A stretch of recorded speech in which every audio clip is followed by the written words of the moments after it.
What's up, family? Trail here, and we have major breaking news over the weekend. The Senate was finally able to pass a huge reconciliation bill. They have been trying to pass this thing for over a year now, and they finally did it. Now, this bill is huge for the Democrats and possible for America, as one CFO said that this could be the most impactful thing of our lifetime. It also could bring $1,800 to Americans in the process. I'm going to be breaking everything down for you in this video, but hopefully we can keep it short during the process. So as a quick reminder, don't forget how much a simple press of the like button does for this video and for this channel. And also, guys, I'm trying to reach 100,000 subscribers. So help a brother out, okay? Go ahead and subscribe to the channel right now, and let's go ahead and jump into the video. Well, guys, starting this video off with a little bit of good news, and that is because President Biden, he's finally able to leave the White House, guys. He's finally able to believe his isolation because he was tested positive for COVID-19 for the second time. So yes, guys, this is Biden leaving for the first time in 18 days because, like I said, he was infected with COVID, and it looks like he's having a full recovery from it. So we are definitely happy to see that our president is actually able to move forward with his particular actions that he does on a daily basis, guys. So anyways, hey, we do have some breaking news that happened late Saturday, early Sunday morning. Yes, the Senate Democrats was able to finally pass a $740 billion tax bill, climate bill, and healthcare bill. Yes, guys, you can see right here in the picture of Senator Chuck Schumer, in which he looks super excited because they were finally able to pass this huge bill that they have been trying to pass for over a year now. So yes, guys, it says that the Senate Democrats on Sunday passed their sweeping $740 billion tax, climate, and healthcare reconciliation package after an all-night session with Vice President Kamala Harris casting the tie-breaking vote. On this vote, the yeas are 50, the nays are 50. The Senate being equally divided, the Vice President votes in the affirmative, and the concurrent resolution as amended is adopted.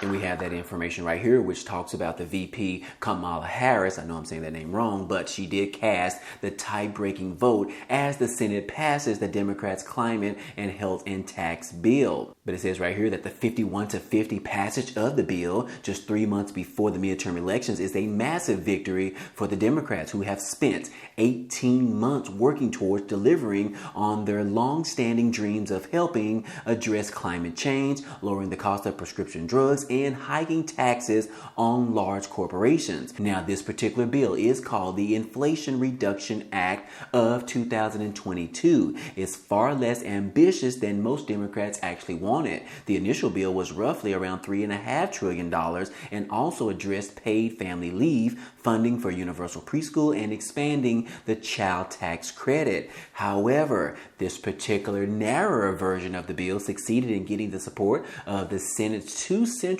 members who had previously stood in the party's way, which is Senator Joe Manchin and Senator Christine Sinema. Now, this particular package that they just passed in the Senate now moves to the House for their approval as well, where members will vote as early as this coming Friday on advancing the bill to President Biden's desk for his signature. Now, again, guys, like I said, this is a huge moment for America, especially the Democrats. I know on the flip side, Republicans are not really happy at all right now because they were trying their best to do anything whatsoever to prevent this bill from being voted on in the Senate or even on either floor of the chamber. And now that is exactly what happened over the weekend. And we have a statement right here from the CEO of Sunrun, which states that the Inflation Reduction Act could be the most impactful climate legislation of our lifetimes. Yes, it says right here from a statement from him. He said that, look, we're sitting on the precipice of what could be the most impactful climate legislation of our lifetimes. We're really excited about it. We really see it as fundamentally accelerating this customer-led revolution to a much more sustainable,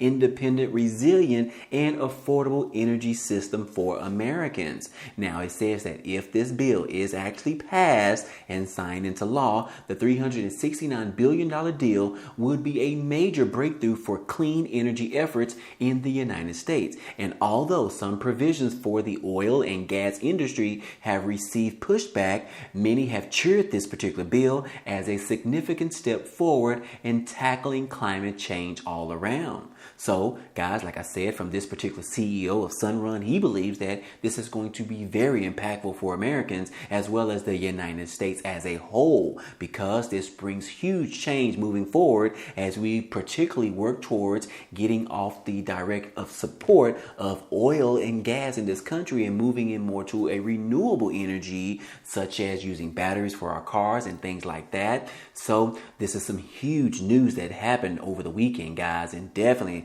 like I said, this could be very positive for the American people. And as you can see right here, this particular article talks about how the Inflation Reduction Act could lead to about $1,800 in savings for the average household, according to some analysis in their reporting. It says that the sweeping climate and healthcare legislative unveiled by the Democrats last week would lead to significant cuts in energy costs for American households, according to a new analysis. A report by a nonprofit, Rewiring America, found that tax incentives included as part of this particular bill dedicated to climate initiatives in the Inflation Reduction Act would save the average household $1,800 per year on energy bills. So that is some more positive news as far as how it relates directly to the American people as a whole, because a lot of Americans are really trying to figure out, why do we need to pass more stimulus money that is not going to the American people? And yes, $370 billion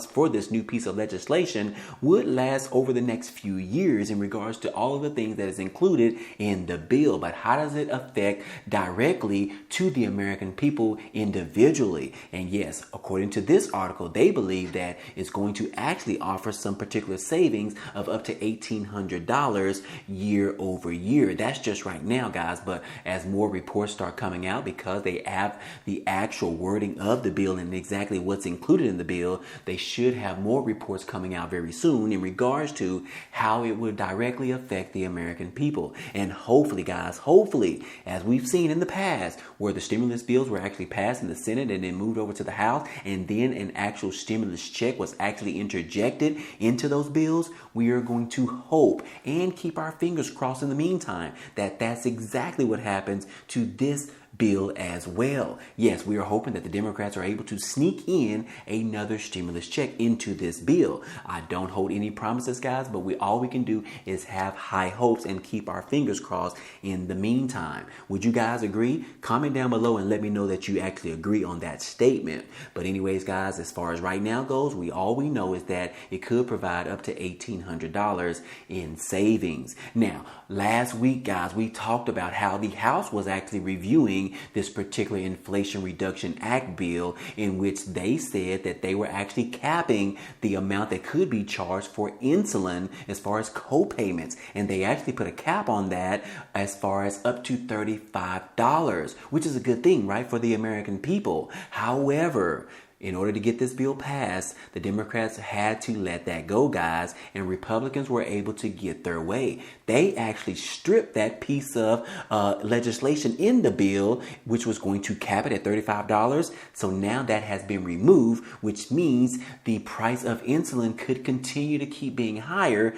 than $35. So yes, guys, the Democrats were able to fold on this particular piece of this bill, in which the Republicans were able to rule it. But I beg the question, guys, why would the Republicans want to have the price of insulin continue to increase over $35? Do they not want the American people, especially the ones that are struggling right now, to actually keep this price cap at up to $35 for the American people? I mean, that is going to benefit American people, guys. Why would the Republicans want that removed from this bill? I guess they want to continue to have insulin prices from anywhere between the prices of $100 and $150, which means low-income families are unable to afford this type of medication, in which they needed to actually survive.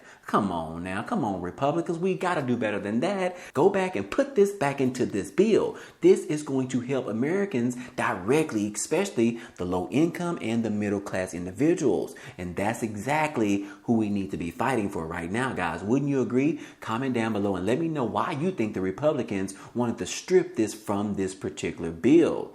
But anyways, guys, I digress. We need to move forward. Guys, we talked about it on Friday. Indiana governor was able to go ahead and pass this full-blown out abortion ban for the state of Indiana. And yes, the governor actually signed it as soon as it hit his desk, which means this is the first post-Roe abortion ban. And yes, guys, that's exactly what's happening in this country. We saw recently where the Supreme Court actually ruled that they were going to overturn the Roe versus Wade, which means that abortions could be illegal in all 50 states. However, they are trying to leave it up to individual states, which Indiana is the first state that put on a full abortion ban. And yes, guys, employers are not exactly happy about this. Some of the large employers, they have expressed their opposition to this Indiana abortion ban. So yes, guys, we continue to see fighting from one side and then other side pushing for this abortion ban in many states, especially a lot of the red states, which the blue states are actually going against that, trying to get abortions to stay approved in their respective states, and also providing additional funds for those individuals that actually need an abortion to be able to travel to another state to actually get it done. But anyways, guys, we've talked about this on previous videos and we definitely want to move forward. However, we did get a statement from the White House in regards to Indiana governor signing this abortion ban into law. And it says right here, guys, that the White House is calling Indiana abortion ban post-Roe devastating. Yes, guys, that's all they said. It's very devastating.